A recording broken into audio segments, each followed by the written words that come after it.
唔該你開翻道閘，揾個人入你屋企通下條渠塞得緊要，辛苦㗎。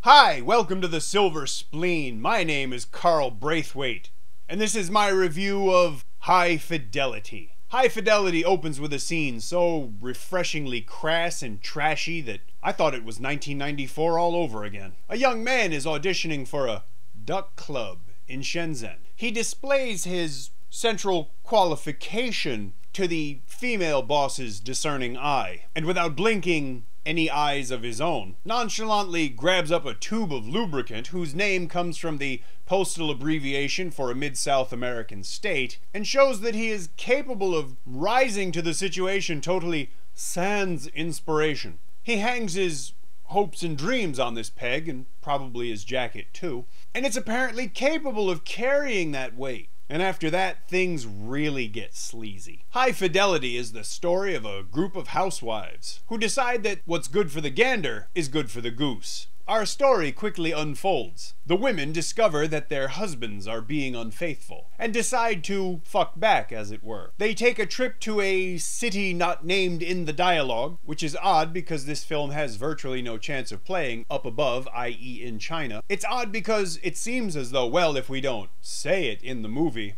no one will know that there's a thriving sex industry in Shenzhen, China. There are no prostitutes in the workers' paradise. Just ask the party. All those chickens in Hong Kong that speak Mandarin are from Taiwan, because Taiwan is the whore of the West, even though it belongs to China.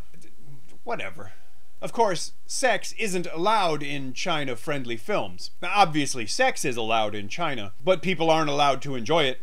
But never mind. The biggest pleasure for me in this film is the screen return of Carrie and Pat Ha, two women who are part of Hong Kong cinema's glory years. They are still just as nice to look at as ever, and it really is a joy to see them working again. It was even more of a joy to see them take off their clothes and do sex scenes. There's no sense lying about it. But I don't have to feel guilty because they're a lot closer to my age. Does that say not in the back? I'm just easy to please that way. The premise and the plot of the film are such that these two women are required to carry quite a lot of the dramatic weight, and they do it with ease and grace. They make their characters and the story quite believable, and of course, very watchable. The supporting cast also turns in some memorable performances. Some are memorably good and others are memorably bad, but I enjoyed myself and I was entertained, so I can't really complain. Don't get me wrong, High Fidelity isn't going to get Film of the Year in anybody's polls. But like some other films, it's just kind of refreshing to see a local movie that decides to stay local and not prostitute itself to China.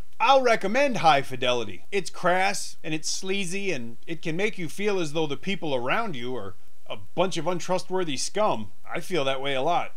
Now, I'd like it if you watched this movie because I think it's worth looking at for any number of reasons, good and bad. But considering it's a movie about prostitution, guess what you need to do? Buy it, don't steal it. In the description, there are links to where you can buy this movie, thus making me a video pimp once again. Cause face it, we all pay for it one way or another. If you'd like to help me by providing traditional Chinese subtitles for a review, please let me know. If you'd like to learn more about the Silver Spleen, please follow me on Twitter and Facebook, because that way you'll get all the new information first. When I go to a movie, or a movie premiere, or I meet someone famous, or I visit a movie set, or I just take a picture of some place that was in a movie, I'll post them up and that way you can see them. Sometimes this stuff makes it into a review, but quite often it doesn't. So the best way to find it is by following me. So please click and click. If you enjoyed this review, please leave me a comment. And if you didn't enjoy the review, leave me a comment anyway. That's fine. If you enjoy this channel, please subscribe,